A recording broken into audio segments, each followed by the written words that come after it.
नमस्कार, प्रणाम। हम अपना दर्शक लोग के अपनी चैनल पर स्वागत करत हनी। आज हम जो अपना दर्शक लोग के गाना सुनाए जात हनी वो राम विवाह पर गाना बाटे।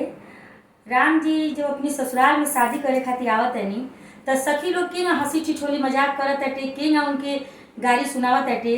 वो चीज़ हमनी के यहाँ जो दुल्हा के गाड़ी या दुल्हा पक्ष के गाड़ी दिहल जाला सखी लोग के द्वारा वो गाड़ी में सुनावल जाता हटे। तो सखी लोग अपन का भाव व्यक्त करत हटे के ना हंसी ठिठोली करत हटे वो चीज़ें गाड़ी के माध्यम से दिखावल जाता है। अगर आप लोग के गीत पसंद आवत हटे तो प्लीज़ प्लीज़ प्लीज़ सब्सक्राइब कीजिए, कमेंट करी और लाइक करी हमके। राम जी से पूछे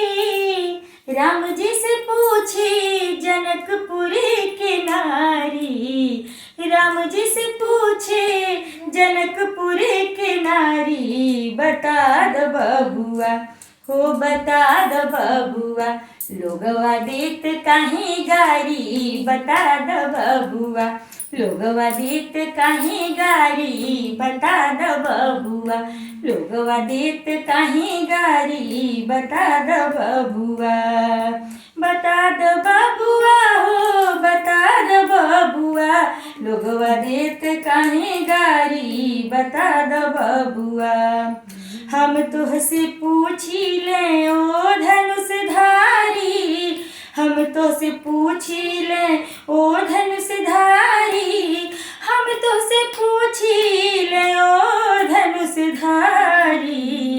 एक भाई गोर काहे, एक भाई गोर काहे, एक काहे कारी, बता द सखिया हो बता द सखिया, लोगवा देत काहे गारी, बता द सखिया, लोगवा देत काहे गारी, बता द सखिया। तोहरा से पूछी ले धनुषधारी, तोहरा से पूछी ले सब सखिहारी, एक भाई गोर काहे एक भाई कारी, बता द बबुआ, लोगवा देत काहे गारी, बता द बबुआ।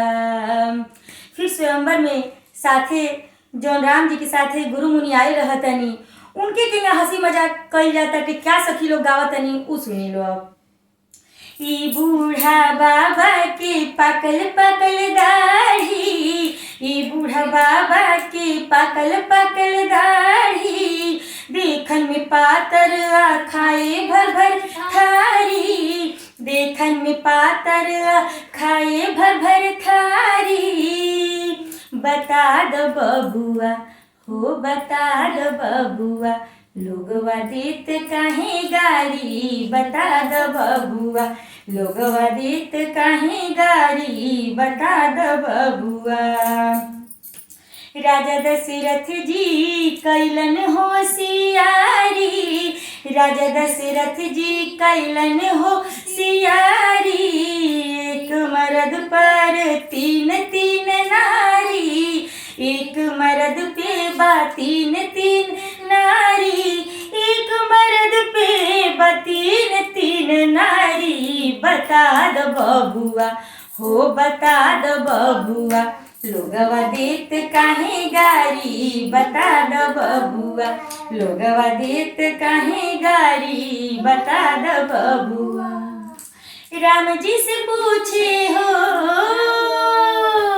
राम जी से पूछे जनकपुर के नारी, बता द बबुआ, लोगवा देत काहे गारी, बता द बबुआ, सखिया देत काहे गारी, बता द बबुआ, लोगवा देत काहे गारी, बता द बबुआ। जय सिया राम आप सबको।